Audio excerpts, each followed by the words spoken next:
MLC Jeevan Reddy వ్యాఖ్యలపై MLA Sanjay strong counter ఇచ్చారు. కాంగ్రెస్ పార్టీలో ఉండి అత్యధిక సార్లు ఓడిపోయిన వ్యక్తి జీవన్ రెడ్డి అని సెటైర్లు వేశారు. ఆయన ఏకంగా 5 సార్లు ఎమ్మెల్యేగా 3 సార్లు ఎంపీగా ఓడిపోయారని ఫైర్ అయ్యారు. గాంధీ భవన్లో కూర్చొని ఇండిపెండెంట్ అంటున్నారని ఎద్దేవా చేశారు. తన విషయంలో జీవన్ రెడ్డి పూర్తిగా సహనం కోల్పోయి మాట్లాడుతున్నారని సంజయ్ కామెంట్ చేశారు. గతంలో కూడా వేరే పార్టీ నుంచి గెలిచిన వాళ్ళను వాళ్ళ ప్రభుత్వంతో కలిసి పనిచేయించుకున్నారు. వారు కూడా మాట్లాడిండ్రు. కాంగ్రెస్ పార్టీలో అత్యంత సీనియర్ నాయకునిగా చెప్పుకునే జీవన్ రెడ్డి గారు, ఎక్కువ సార్లు గెలిచినా అని చెప్పి చెప్పుకునే జీవన్ రెడ్డి గారు అసలు విషయం మర్చిపోతుంది.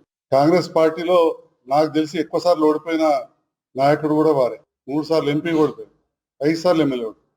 సేవలే కావచ్చు, రాజకీయంగా వారి పక్కన ఉన్న రెండవ శ్రేణి నాయకులు ఎవరిని కూడా ఎదగనీయకుండా వాళ్ళ కుటుంబ సభ్యులను వాళ్ళనే ప్రాధాన్యత ఇచ్చే వల్ల జగిత్యాల్లో ఇంకొకరు ఆల్టర్నేట్ గా అప్లికేషన్ పెట్టుకుంటూనే లేకుండా గాంధీ భవన్ సాక్షిగా ఇక నాన్ తోటి లేడు, ఆయన మోస్ట్ సీనియర్, ఆమె ఇండిపెండెంట్. మరి గాంధీ భవన్ లో కూర్చొని ఇండిపెండెంట్ అంటే నాకు అర్థం కాలేదు. మీకంటే ఎక్కువసార్లు గెలిచిన వాళ్ళు ఉన్నారు, కానీ మీరు ఓడిపోయిన సార్లు ఓడిపోయిన వాళ్ళు కాంగ్రెస్ టికెట్